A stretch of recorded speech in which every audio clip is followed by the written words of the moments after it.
तुम्हें कभी भी विघ्न रूप नहीं बनना है। अंदर में कोई कमी हो तो उसे निकाल दो। यही समय है सच्चा हीरा बनने का।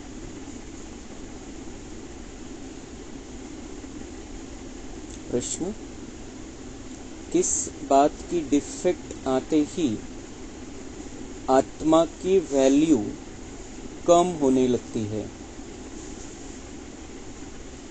उत्तर, पहला डिफेक्ट आता है अपवित्रता का। जब आत्मा पवित्र है तो उसकी ग्रेड बहुत ऊंची है। वह अमूल्य रत्न है, नमस्ते लायक है। इम्प्योरिटी का थोड़ा भी डिफेक्ट वैल्यू को खत्म कर देता है। अब तुम्हें बाप समान एवर प्योर हीरा बनना है। बाबा आया है तुम्हें आप समान पवित्र बनाने। पवित्र बच्चों को ही एक बाप की याद सताएगी। बाप से अटूट प्यार होगा। कभी किसी को दुख नहीं देंगे। बहुत मीठे होंगे। ओम शांति।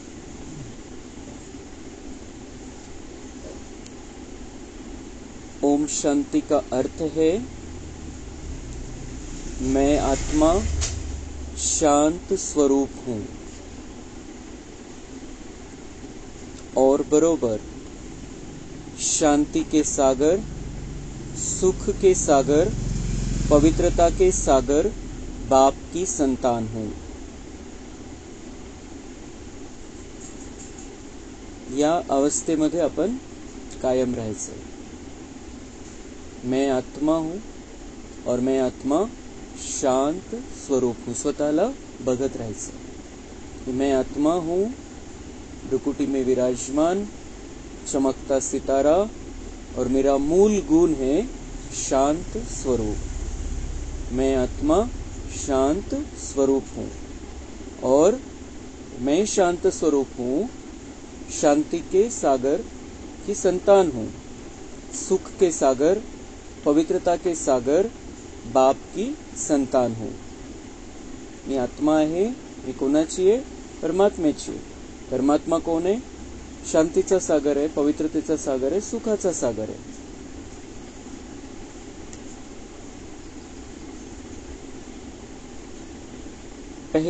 पहले है पवित्रता का सागर।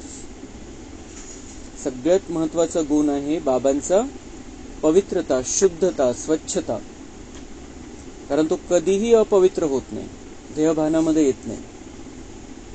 और हम उसके संतान हैं, तो हमारे में भी वही गुण अब दिखाई देने चाहिए। पवित्र बनने में ही मनुष्यों को तकलीफ होती है। पवित्र स्थितीमध्ये राहण्यासाठी, ब्रह्मचर्य व्रताचं पालन करण्यासाठी, बाकी सगळ्या विकारांपासून दूर होण्यासाठी बाबा म्हणते मनुष्यों को तकलीफ होती है। क्यों होती है? क्योंकि 2500 साल का वो स्वभाव है, वैसे संस्कार है। और पवित्र बनने में बहुत ग्रेड्स है। पवित्रतेमध्ये पण लेवल आहे बाबा म्हणतात, वेगवेगळ्या प्रकारचे लेवल। कोणी कमी पवित्र, कोणी मध्यम पवित्र, कोणी फुल पवित्र। हर एक बच्चा समझ सकता है। यह भी ग्रेड्स बढ़ती जाती है। जसं जसं आपण बाबांचे पक्के बच्चे बनत जातो तसं तसं आपली ही पवित्रतेची लेवल पण वाढत जाते। अभी हम संपूर्ण बने नहीं है। कहां न कहां कोई में किस प्रकार की डिफेक्ट जरूर है। अभी हम संपूर्ण नहीं बने हैं, कोणामध्ये कोणतं कमी आहे, कोणामध्ये कोणती कमी आहे. कशामध्ये कमी आहे जास्त? पवित्रता में और योग में. बाबांची क्लिअर आठवण नाही, स्वतःला आत्मा समजून परमात्म्याची क्लिअर आठवण, क्लिअर योग आणि अव्यभिचारी आठवण आणि पवित्रता, 5 विकारांपासून दूर राहण्यामध्ये बाबा म्हणतायत उसमें कुछ न कुछ हर एक में कमी है. देह अभिमान में आने से ही डिफेक्टेड होते हैं. कशामुळे दोष येतात आपल्यामध्ये? कमजोरी कशामुळे? देह अभिमान, स्वतःला शरीर समजल्यामुळे.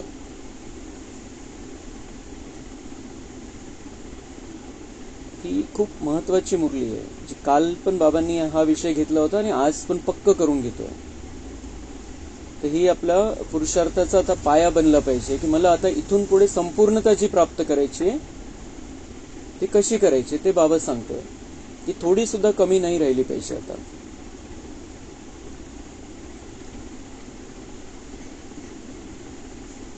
तो कोई में जास्ती कोई में कम डिफेक्ट होते हैं.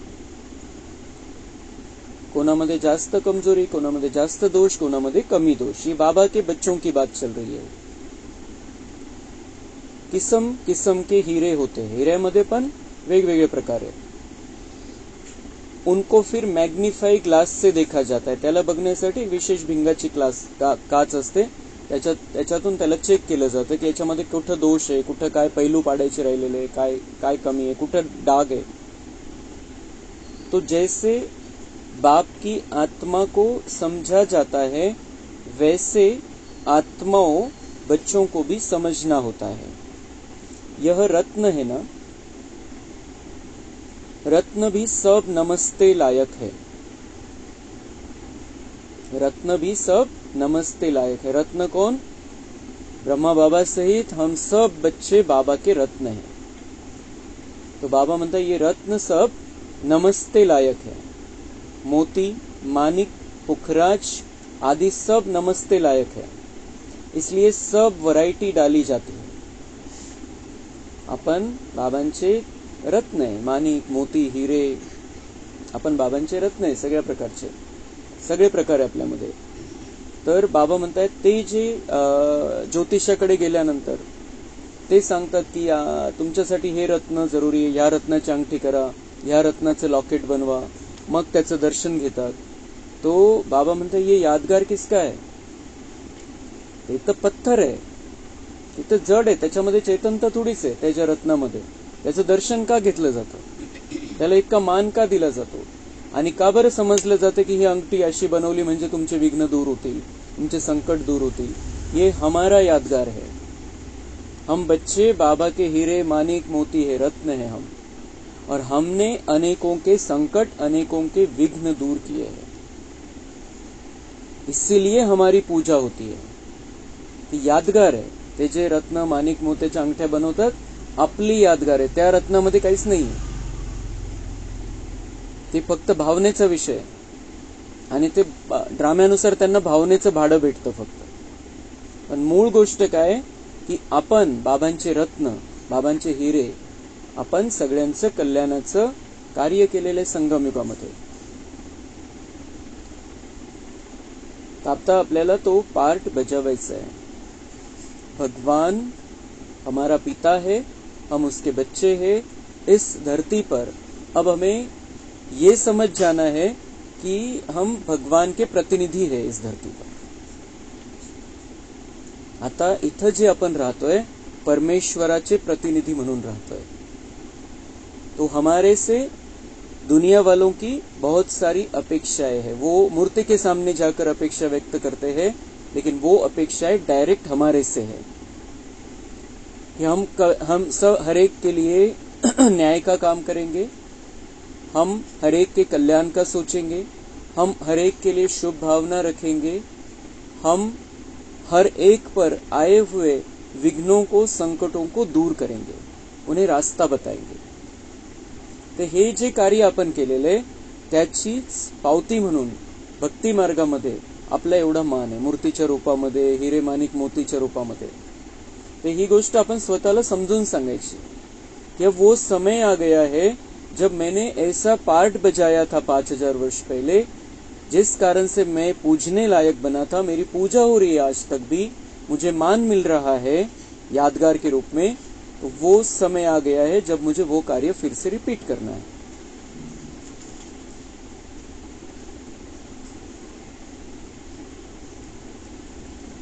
नंबरवार पुरुषार्थ अनुसार तो है ना. समझते हैं बेहद का बाप है अविनाशी ज्ञान रत्नों का जोहरी, वह एक ही है. जोहरी भी उनको जरूर कहेंगे. ज्ञान रत्न देते हैं ना.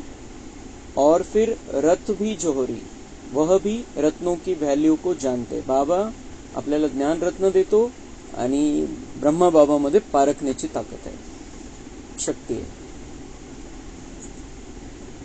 जवाहरात को बहुत अच्छी रीति मैग्नीफाई ग्लास से देखना होता है. इसमें कहाँ तक डिफेक्ट है.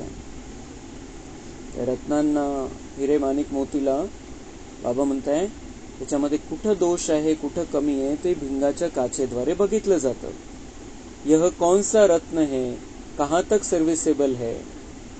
बाबा म्हणता मैं भी अपने रत्नों को देखता हूँ, ब्रह्मा भी देखता है कि ये कैसा है, ये रत्न, ये हीरा, ये मानिक, कौन मोती है, कौन मानिक है, कौन पुखराज है, ये हम चेक करते हैं.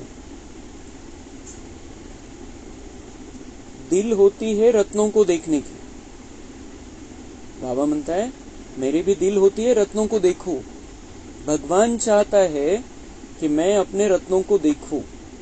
आपल्याला बघण्याची इच्छा आहे, त्याला आपल्याला वारंवार बघण्याची इच्छा व्हावी, असं आपलं जीवन आता पाहिजे. अच्छा रत्न होगा तो उसको बहुत प्यार से देखेंगे. यह बड़ा अच्छा है, इसको तो सोने की डिब्बी में रखना चाहिए. बाबा म्हणतात ते जे त्यांच्यामध्ये जे रत्न असतात, त्यांना जे चांगल्या क्वालिटीचे, अतिउच्च क्वालिटीचे रत्न, हिरे असतात, त्यांना सोन्याच्या डिब्बीमध्ये ठेवलं जातं. तर तसं मला पण बाबा म्हणतात मेरा भी प्यार ज्यादा जाता है उन बच्चों पर जो सेवा लायक है और बहुत अच्छी रीति से अपनी कमी कमजोरियों को दूर कर रहे हैं. उनको बाबा अपने दिल की डिब्बी में रखता है. पुखराज आदि को सोने की डिब्बी में नहीं रखा जाता है. पुखराज जो असतो त्याची व्हॅल्यू थोडी कमी असते. तर बाबा म्हणतात उसको सोने, तर इथं पण पुरुषार्थाची लेवल आहे आणि त्यानुसार बाबा म्हणताय मेरे दिल में उनको भी स्थान ऐसा थोड़ा नीचे ऊपर होता है. यहाँ भी जैसे बेहद के रत्न बनते हैं, हर एक अपने दिल को जानते हैं मैं किस प्रकार का रत्न हूं. बाबा म्हणतात ज्याचं त्याचं माहिती आहे की मी कोणत्या प्रकारचं रत्न आहे बाबांचं, माझ्यामध्ये कोणती कमी कमजोरी आहे. हमारे में कोई डिफेक्ट तो नहीं है. जैसे जवाहरात को अच्छी रीति देखा जाता है, वैसे हर एक को देखना पड़ता है. बाबा म्हणतात ते तर निर्जीव हिरे माणिक मोती आहे, त्यांना पण व्यवस्थित बघितलं जातं. आणि तुम्ही तर सजीव आहे, तुम्ही तर चैतन्यमध्ये, तर मी तुम्हाला त्या नजरेने बघतो, सगळ्यांना मी बघतो, सगळ्यांना मी चेक करतो. तुम तो हो ही चैतन्य रत्न, तो हर एक को अपने को देखना है. बाबा आपल्याला बघतो, आपण आपल्याला स्वतःला बघायचंय की मैं कहाँ तक बाबा की नजरों में अच्छा हूं. तो हर एक को अपने को देखना है. हम कहाँ तक सब्ज परी, नीलम परी बने हैं. परीची गोष्ट नाहीये, पण ते वेगवेगळ्या प्रकारचे हे रत्नांची नाव आहे.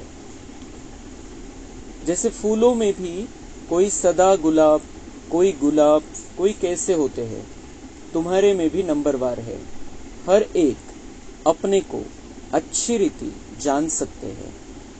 अपने को देखो, सारा दिन क्या किया, बाबा को कितना याद किया.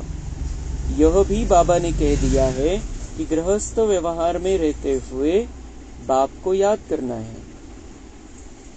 बाबा ने नारद को भी कहा अपनी शक्ल को देखो. यह भी एक दृष्टांत है. बाबाने नाही का ते वेगळ्या प्रकारची ती कहाणी त्यांनी बनवलेली की नारदाला लक्ष्मीच्या गळ्यामध्ये वरमाला टाकायची होती, तर त्याला सांगितलं तुम पहिले अपनी शक्ल देख के आओ. ते त्याने पाण्यामध्ये आपला चेहरा बघितला तर त्याला तो माकडासारखा दिसला. माकडासारखा चेहरा दिसला तर त्यांनी असं दाखवलेलं आहे की त्यांनी श्राप दिला की माझा चेहरा असा माकडासारखं कसं काय झालं, माझा चेहरा विष्णूसारखं का बरं नाही झालं. तर त्यांनी त्या ईश्वराला शाप दिला असं दाखवलेलं आहे. आणि आपण त्याची मजा घेतोय, दुनियावाले त्याची मजा घेत आहे आजपर्यंत की भक्त भगवान को श्राप दे सकता है. ये अशा कहाण्या बनलेल्या आहे. पण बाबा म्हणता ये कहानी क्या है, संगम युग की कहानी है. संगम युग में बाबा हमें ये आईना देता है मुरली रूपी, और उसमें हमें अपनी शक्ल को देखना है. क्या मेरे अंदर अभी विकार है, बंदरों जैसे विकार है, या फिर मैं देवता जैसा बन गया. तुम जो बच्चे हो, एक एक को, अपने को अच्छी रीती देखना है. बाबा खूप महत्व देता या गोष्टीला की तुम्ही स्वतःची चेकिंग करा चांगल्या प्रकारे. मी तर बघतोच, आणि मी जेव्हा तुम्हाला बघेल तेव्हा मला चांगलं वाटलं पाहिजे आणि वारंवार तुम्हाला बघण्याची इच्छा झाली पाहिजे. जांच करनी है कि जिस बाप द्वारा हम हीरे बनते हैं उनके साथ हमारा प्यार कहाँ तक है. जो बाबा हमको हीरे जैसा देवी देवता बनाता है उनके साथ हमारा प्यार कहाँ तक है. बाबा म्हणता चेक करो. अगर इतना वो हमारे लिए सब कुछ कर रहा है, इतने ज्ञान रत्न देता है, और फिर भी अगर हमारा उसके साथ प्यार नहीं है तो उसका बन के क्या फायदा है. और कोई तरफ वृत्ती तो नहीं जाती है. दुनियावी गोष्टीमध्ये तर जास्त अटकलेलो नाहीये आपण. कहां तक मेरा दैवी स्वभाव है. काय काय वेगवेगळ्या प्रकारची चेकिंग स्वतःची, चौफेर चेकिंग करायची स्वतःची, ते बाबा शिकवतोय. माझा स्वभाव देवतांसारखा कुठपर्यंत बनलेला आहे. स्वभाव भी मनुष्य को बहुत सताता है. जो स्वभाव द्वापर के बाद से हम बनाते आए हैं और आज बन गया है, बाबा म्हणतात ये स्वभाव मनुष्य को बहुत सताता है. आणि बाबा म्हणतात की ये अभी तुम्हारा स्वभाव ही नहीं है, तुम समझ जाओ अभी तुम्हारा नया जन्म हुआ है. जो बाप का स्वभाव वो मेरा स्वभाव. अब मेरा स्वभाव ऐसा है ही नहीं जो द्वापर से बना था, कलयुग के अंत तक बन गया था, या बाबा का बनने तक मेरा स्वभाव जैसा था, वो मेरा स्वभाव ही नहीं, मेरा जन्म ही नया हो गया है अभी. तो जो बाबा का स्वभाव वो मेरा स्वभाव. हमने ब्रह्मा बाबा को नहीं देखा है, लेकिन गुलजार दादी के तन में आए हुए बाबा को देखा है, उसका स्वभाव कैसा है, और उसकी बातों से समझ में आता है उसका स्वभाव कैसा है. कितनी मीठी मीठी शुभ भावना भरी बातें करता है. तो जैसा उसका स्वभाव है, हम उसके प्रतिनिधि है यहाँ पर इस धरती पर, हमारा स्वभाव भी वैसा होना चाहिए. हर एक को तीसरा नेत्र मिला है. बाबा म्हणतात प्रत्येकाला मी तिसरा नेत्र दिलेलं आहे, ज्ञानरूपी तिसरं नेत्र दिलेलं आहे. बुद्धी ओपन झालेली, आता बुद्धीचं कुलूप उघडलेलं आहे. तो उनसे अपनी जांच करनी है. बुद्धीद्वारे, ज्ञानाद्वारे जी बुद्धी बनली त्यानुसार आपली चेकिंग करायची आहे. कहां तक मैं बाप की याद में रहता हूं, कहां तक मेरी याद बाप को पहुंचती है. दोन गोष्टी. कहां तक मैं बाप की याद में रहता हूं, कि मैं बाबा बाबा तो करता हूं, बाबा की याद में रहता हूं. किती बाबांची आठवण किती माझ्या बुद्धीमध्ये. हर पल मुझे बाबा याद रहता है. कुछ भी कर रहा हूं मैं, मुझे बाबा याद रहता है. काम स्टार्ट करने के पहले, कोई भी कार्य स्टार्ट करने के पहले बाबा याद रहता है. कार्य खत्म होने के बाद क्या मैं बाबा को शुक्रिया कहता हूं. असं नाही की निरंतर बाबा बाबा बाबा चालत राहील, तसं झालं तर चांगलंच आहे. पण कमीत कमी कार्य, कोणतंही नवीन कार्य सुरू करताना बाबांची आठवण, बाबांना सोबत बोलवून घ्यायचंय. कार्य संपल्यानंतर बाबांना थँक्स द्यायचे. तो वो तो हम कर सकते हैं. कितना मैं बाबा को याद करता हूं और कहां तक मेरी याद बाप को पहुंचती. सगळ्यात महत्वाचा पॉइंट आहे, कहां तक मेरी याद बाप को पहुंचती. बाबांनी त्याचा आधार सांगितलेला आहे. तुम्हारी याद मुझ तक कैसे पहुंचेगी जब तुम देही अभिमानी स्थिति में रहेंगे, जब तुम अपने आप को आत्मा, क्लियर आत्मा समझेंगे, जब तुम उस स्थिति में रहेंगे, सतोगुनी स्थिति में, कि मैं आत्मा हूं, मैं कौन सी आत्मा हूं, मैं शांत स्वरूप, प्रेम स्वरूप, आनंद स्वरूप, शक्तिशाली आत्मा हूं, मैं आत्मा परमात्मा की संतान, हे जेव्हा क्लिअर राहील तेव्हा बाबांपर्यंत आपली आठवण पोहोचेल. शरीर भानामध्ये राहून बाबा जसं भक्ती मार्गामध्ये ईश्वराची आठवण करतात, जप घेतात, सगळं शरीर भानामध्ये राहून करतात. तो जहां पहुंचना है वहां तो पहुंचती ही नहीं हो बातें. हमें बाबा ने सिखाया है अपने आप को आत्मा समझकर मुझे याद करो, तो फिर बाबा तक हमारी याद पहुंचेगी. बाबा तक याद पहुंचेगी तो बाबा से अनंत शक्ति, अनंत वरदान, अनंत खजाने हमें प्राप्त होते रहेंगे. तो ही चेकिंग तो करायची आपल्याला कंटिन्यूअस, कि मेरी याद क्या अभी मेरी याद ऐसी है जो बाबा तक पहुंच रही होंगी, क्या मैं उस स्थिति में बाबा को याद कर रहा हूं. जर समजा आपल्याला कोणत्याही गोष्टीची चिंता आहे, तणाव आहे आणि त्या आठवणीमध्ये, त्या स्थितीमध्ये आपण बाबांची आठवण करतोय, तर ती आठवण बाबांपर्यंत पोहोचत नाही. बिल्कुल क्लियर आपल्याला बुद्धीमध्ये ठेवायचं. जब हम बहुत स्थिर है, बहुत शांत है, शांत स्वरूप आत्मा रूप में हम स्थित है, तब ही हमारी याद बाबा तक पहुंचती है, बाबा से कनेक्शन जुड़ता है. उनकी याद में रह रोमांच एकदम खड़े हो जाने चाहिए. बिलकुल तसं जाणीव झाली पाहिजे की आपल्याला बिलकुल बाबांपर्यंत माझी आठवण पोहोचली आणि बाबांचे व्हायब्रेशन माझ्यामध्ये येत आहे, बाबा माझ्यामध्ये शांती भरतोय, शक्ती भरतोय. तर त्यासाठी फक्त तेच की खूप प्रेमाने स्वतःला आत्मा समजून बाबांची आठवण करायची. परंतु बाप खुद कहते हैं माया के विघ्न ऐसे हैं जो खुशी में आने नहीं देते. माया के विघ्न, और माया कहां से आती है, हमारे अंदर ही बैठी है. वो माया के विघ्न कैसे आते हैं, हमारे हिसाब किताब के कारण आते हैं और हमारी कमजोरी है. हमने सब कुछ अगर बाबा को सौंप दिया है, अगर अंदर बाहर से स्वच्छता है, तो माया के विघ्न आ ही नहीं सकते. माया आएगी, नमस्कार करके चली जाएगी. माया आएगी, टेस्ट करेगी, लेकिन अगर हम बाबा के साथ में हैं तो माया हमारा कुछ नहीं बिगाड़ सकती. बच्चे जानते हैं अभी हम सब पुरुषार्थी है, रिझल्ट तो पिछाडी में. कोणीच नाही म्हणू शकत की मी पुढे हा मागे, बिलकुल नाही म्हणू शकत. कोणी मागे जाऊ शकतो, कोणी पुढे जाऊ शकतो, कोणी पण, कोणी. बाबा म्हणतात हम सब पुरुषार्थी है, रिझल्ट तो पिछाडी, नंतर कळेल शेवटी काय झालं. आज हम नहीं कह सकते कि ये मेरे से बहुत पीछे है और मैं बहुत आगे है सबसे, नहीं सांगू शकत. हमें आगे से आगे बढ़ते रहना है, बहुत अच्छा पुरुषार्थ करना है, हे पक्क करायचं. पण आपण दुसऱ्याला नाही बघायचं की ये मेरे से बहुत पीछे है और मैं बहुत सबके आगे निकल चुका हूं, ते नहीं सांगू शकत आपण. अपनी जांच करनी है, फ्लो आदि अभी तुम निकाल सकते हो. आता अजून बाबा म्हणताय चान्स आहे तुम्हाला, तुम्ही दोष काढून टाका आपल्यातले. एकदम प्युअर डायमंड बनना है, अतिशय प्युअर असा हीरा बनायचा.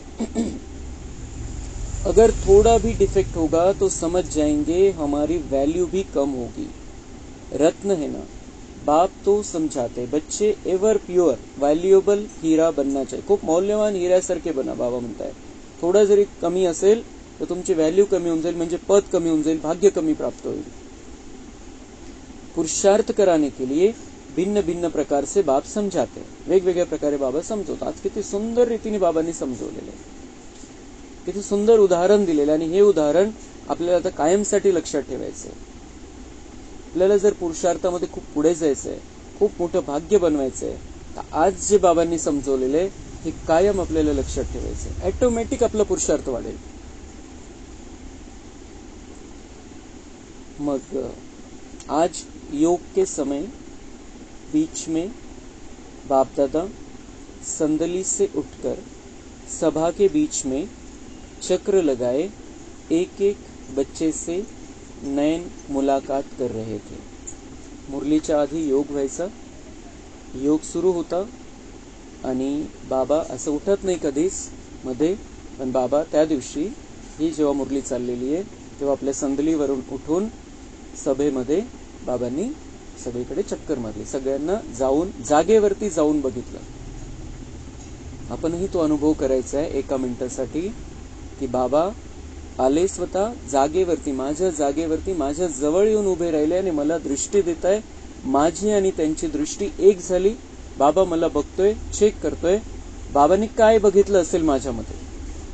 1 मिनिटासाठी आपण अभ्यास करायचा की बापदादा ब्रह्माबाबांच्या तनामध्ये शिवबाबा येऊन ते दोघं माझ्या समोर येऊन उभे राहिले. माझ्या समोर मी बसलेलं ते उभे नाही, आपण पण उभे राहिलो, बाबा पण उभे, आणि बाबांची आणि माझी दृष्टी बिलकुल मॅच झाली. आणि बाबा मला त्या दृष्टीद्वारे शक्ती पण देतोय, वरदान पण देतोय आणि मला चेक पण करतोय. तर बाबांनी काय बघितलं असेल.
तर असं आपण परत एकदा जेव्हा आपल्याला वेळ मिळेल तेव्हा बाबांच्या फोटो समोर बसून परत एकदा हा अभ्यास करायचा आहे.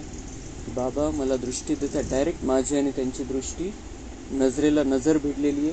आणि बाबा मला चेक करतोय, वरदान देतोय, शक्ती देतोय आणि मला चेक करतोय तर त्यांनी काय बघितलं आणि मला मग माझ्या चेकिंगमधून मला काय समजलं, मला काय परिवर्तन करायचं. अभ्यास करायचा आहे, रोज केला तरी चांगलं आहे, आज तर विशेष करायचं आहे. कारण बाबांनी स्पेशल बाबांची त्या हिशोबाने आजची मुरली आहे, तर त्याचा फायदा आपल्याला घेता येईल.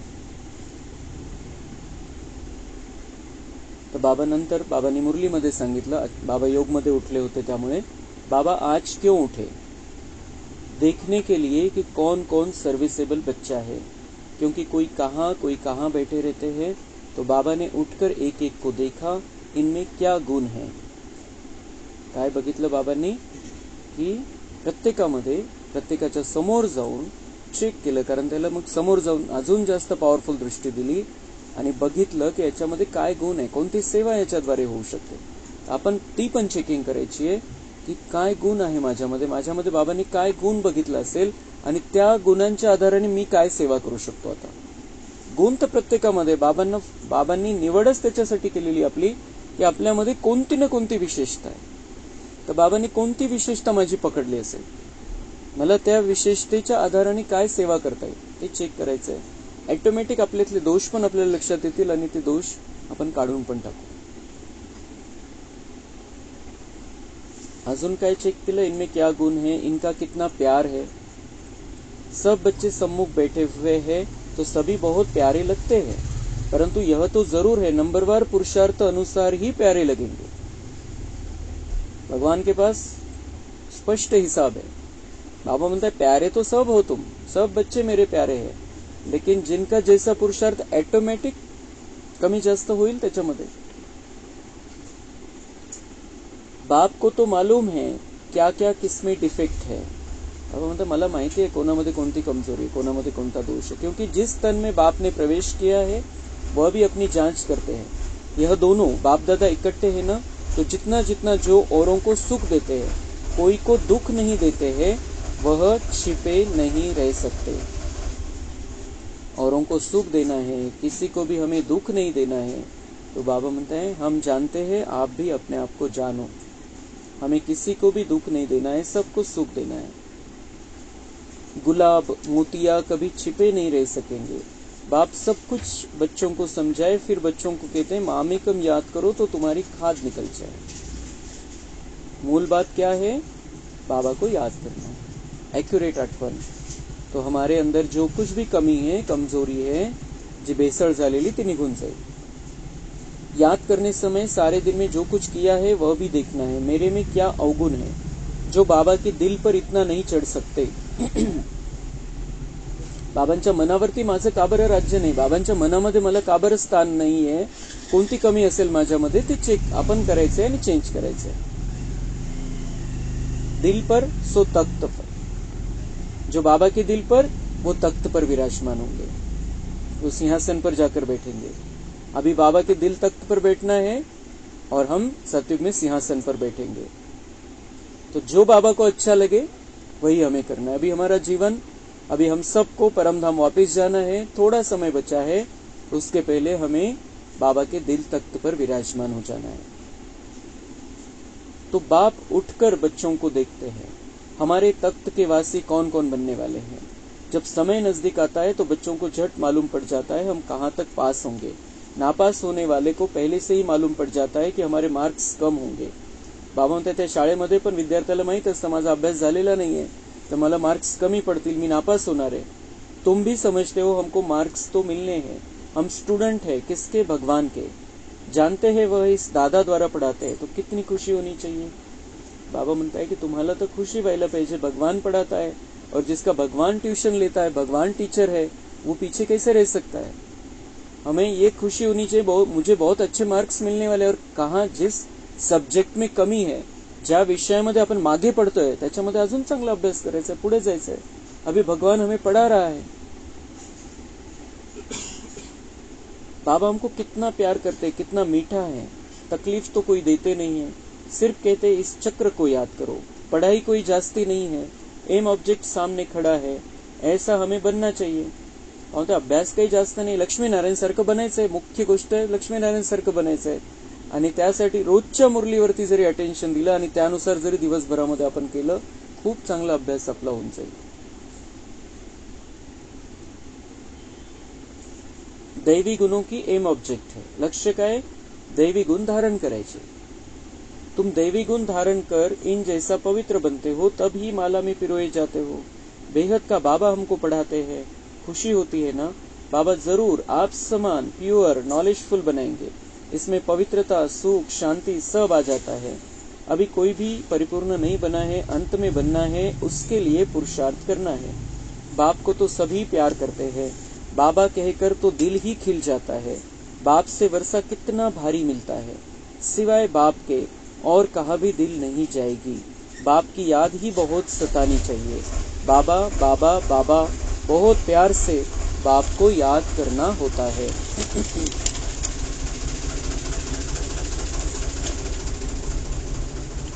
ज्यांना मग बाबा पुढे बोललेले, ज्यांना या ज्ञान मार्गामध्ये बंधन आहे, घरामध्ये बंधन टाकलं जातं, पती पत्नीला चालू देत नाही, धारणा करू देत नाही, त्यांच्याविषयी बाबांनी सांगितलेले, ते फक्त वाचतो.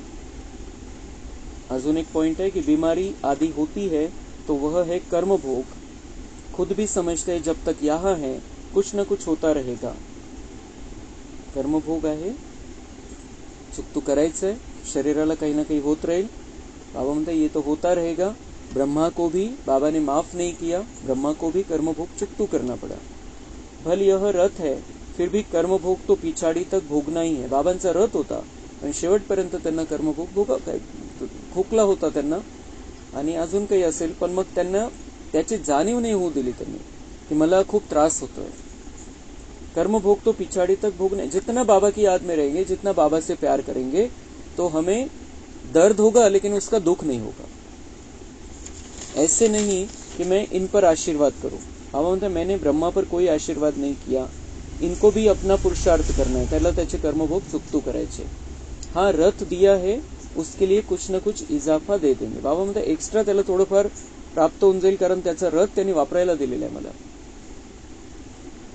मग बहुत बांधी लिया कैसे कैसे आती, जिनको बंधन है, कैसे युक्ति से छूट कर आती है. उन्हों का जितना प्यार रहता है उतना और कोई का नहीं. ज्यांना बंधन आहे, जे ज्या गोष्टी करता नाही म्हटलं जातं त्याची अजून जास्त इच्छा होत असते. तर तसं बाबा म्हणते जो बंधन में है उनका तो मेरे से ज्यादा प्यार है. बहुतों का प्यार बिल्कुल नहीं है. उन बांधीलियों के प्यार से तो किसी की भी तुलना नहीं कर सकते. बांधीलियों का योग भी कोई कम मत समझना. बहुत याद में रोती है, बाबा ओ बाबा कब हम आपसे मिलेंगे. बाबा विश्व के मालिक बनाने वाले बाबा आपसे हम कैसे मिलेंगे? ऐसी बांधेलिया है जो प्रेम के आंसू बहाती रहती है। वह उनके दुख के आंसू नहीं है, वह आंसू प्यार के मोती बन जाते हैं। तो उन बांधेलियों का योग कोई कम थोड़ी है। याद में बहुत तड़पती है। ओ बाबा, हम आपसे कब मिलेंगे? सब दुख मिटाने वाले बाबा। बाप कहते, जितना समय तुम याद में रहेगी, सेवा भी करेगी। भल कोई बंधन में रहती है, खुद सेवा नहीं कर सकती, परंतु याद का भी उन्हों को बहुत बल मिलता है। याद में ही सब कुछ समाया हुआ है, तड़पती रहती है। बाबा, कब मौका मिलेगा जो हम आपसे मिलेगी? कितना याद में रहती है। आगे चल, दिन प्रतिदिन तुमको जोर से खींच होती रहेगी। स्नान करते, कार्य करते याद में ही रहेंगे। बाबा, कभी वह दिन होगा जो यह बंधन खलास होंगे? बाबा बच्चों को धीरज देते हैं, बच्चे तुम बाप को याद करते रहो तो ये सब बंधन खत्म हो जाएंगे। अच्छा, मीठे मीठे सिक्के लधे बच्चों प्रति माता पिता बाप दादा का याद, प्यार और गुड मॉर्निंग। रूहानी बाप की रूहानी बच्चों को नमस्ते। हम रूहानी बच्चों की रूहानी बाप दादा को याद, प्यार, गुड मॉर्निंग, नमस्ते। वहाँ बाबा वहाँ, शुक्रिया बाबा शुक्रिया। धारणा के लिए मुख्य सार है, अपनी जांच करनी है कि हमारे में कोई अवगुण तो नहीं है। कहाँ तक हमारी याद बाप तक पहुँचती है? हमारा स्वभाव दैवी स्वभाव है, वृत्ति और तरफ भटकती तो नहीं है। ऐसा प्यारा बनना है जो बाप की कशिश होती रहे। सबको सुख देना है, प्यार से बाप को याद करना है। वरदान है, साथी को सदा साथ रख। सहयोग का अनुभव करने वाले कंबाइंड रूपधारी भव। सदा आप और बाप ऐसे कंबाइंड रहो जो कोई भी अलग न कर सके। कभी अपने को अकेला नहीं समझो। बाप दादा अविनाशी साथ निभाने वाले आप सबके साथी है। बाबा कहाँ और बाबा हाजिर है। हम बाबा के, बाबा हमारा। बाबा आपकी हर सेवा में सहयोग देने वाले हैं। सिर्फ अपने कंबाइंड स्वरूप के रूहानी नशे में रहो। स्लोगन है, सेवा और स्व उन्नति दोनों का बैलेंस हो तो सदा सफलता मिलती रहेगी। अच्छा, ओम शांति।